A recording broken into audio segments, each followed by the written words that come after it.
Hello everyone, I am Surabhi Raheja and इस video में मैं आप लोग को बताने वाली हूँ कि अगर आप CSR नेट लाइफ साइंस की तैयारी कर रहे हो तो आपको कौन से यूनिट को स्किप नहीं करना है। एस लाइफ साइंस का सिलेबस काफी ज्यादा वास्ट है। आपको सिलेबस में आप देखोगे कि टोटल 13 यूनिट्स है। आप लोग यहाँ पे देख भी सकते हो, यहाँ पे पूरा सिलेबस मेंशन है। 13 यूनिट्स है, बट आपको 13 की 13 यूनिट प्रिपेयर नहीं करनी होती है जेआरएफ को क्वालिफाई करने के लिए। सो अभी हम देखेंगे कि इन 13 में से ऐसे कौन से 5 इंपॉर्टेंट यूनिट्स है जो आपको स्किप नहीं करनी है, मतलब आप स्किप कर ही नहीं सकते हो, राइट। और अभी मतलब ये यूनिट्स ऐसे हैं कि आप मतलब अभी भी आपके काम आएगी, मतलब एग्जाम तो क्रैक करवाएगी, बट साथ में आपको पीएचडी में भी वो हेल्प करेगा। तो इसलिए 5 यूनिट्स को अगर आप स्किप करने का सोच रहे हो तो बिल्कुल भी मत सोचना, इन यूनिट्स को तो आपको करना ही करना है। अब जैसे इसमें सबसे पहले यूनिट हम देखते हैं। फर्स्ट हमारे पास यहाँ पर आता है molecules and their interaction relevant to biology. मतलब ये यूनिट हमारी यहाँ पे कौन सी है? फर्स्ट यूनिट यहाँ पर है बायोकेमिस्ट्री। तो फर्स्ट यूनिट तो है बायोकेमिस्ट्री।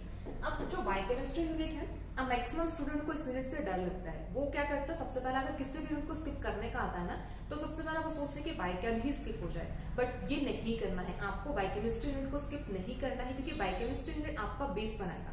अगर आपको और भी यूनिट्स को अच्छे से करना है तो बायोकेमिस्ट्री ही एक्चुअल में इंपॉर्टेंट है। यही यूनिट आपको और यूनिट्स को भी समझने में हेल्प करेगा और कंसेप्ट को समझने में हेल्प करेगा। एंड मोर ओवर जब आप पीएचडी में जाओगे तो पीएचडी में भी बायोकेमिस्ट्री यूनिट आने वाली है। अभी तो आप एग्जाम क्रैक करने के लिए बायोकेमिस्ट्री से अपना पीछा छुड़वा लोगे, मतलब आप उसको स्किप कर दोगे, बट कहीं ना कहीं जब आप आगे कहीं जाओगे, किसी भी फील्ड में जाओगे, पीएचडी में भी किसी भी फील्ड में चले जाओ, तो बायोकेमिस्ट्री तो यूज होगी ही। तो बेटर है कि इसको पहले ही प्रिपेयर कर लिया जाए। तो बायोकेमिस्ट्री यूनिट को बिल्कुल भी स्किप नहीं करना है। अगर आपके माइंड में थॉट आ भी रहा है कि स्किप करना है, तो बिल्कुल मतलब विदाउट एनी थॉट इसको स्किप नहीं करना है। कुछ भी नहीं सोचना है, ये करना है तो करना है। टफ होगा, टफ यूनिट है थोड़ा सा, बट इसको इजी वे से भी किया जा सकता है, बट इसको स्किप नहीं करना है। इसके बाद सेकेंड यूनिट यहाँ पर आती है सेलुलर ऑर्गेनाइजेशन। अब ये सेलुलर ऑर्गेनाइजेशन यूनिट हमारे यहाँ पर है सेल बायो। अब सेल बायो भी इंपॉर्टेंट है, तो सेकेंड यूनिट यहाँ पर आता है सेल बायो जो प्रिपेयर करनी है। इसके बाद थर्ड यूनिट यहाँ पर आता है fundamental processes. Fundamental processes is molecular bio, ठीक है। थर्ड यूनिट यहाँ पर है मॉलिक्यूलर बायो। तो first unit biochemistry, second unit cell bio cellular organisation and third unit is fundamental processes मतलब मॉलिक्यूलर बायो।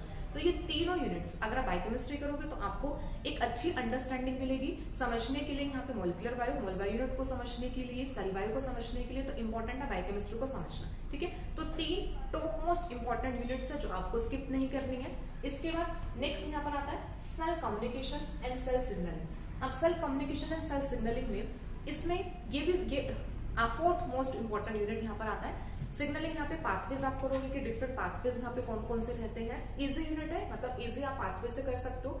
आपको स्कोरिंग यूनिट भी रहेगी, मार्क्स पे आपको गेन करवाएगी, इजी एग्जाम भी क्रैक होगा। ये यूनिट को भी स्किप नहीं करना है। इसके बाद फिर नेक्स्ट यहाँ पे फिफ्थ यूनिट यहाँ पर आता है यूनिट नंबर 30, ठीक है। 13 यूनिट यहाँ पर होगी। 13 यूनिट यहाँ पे आता है टेक्निक्स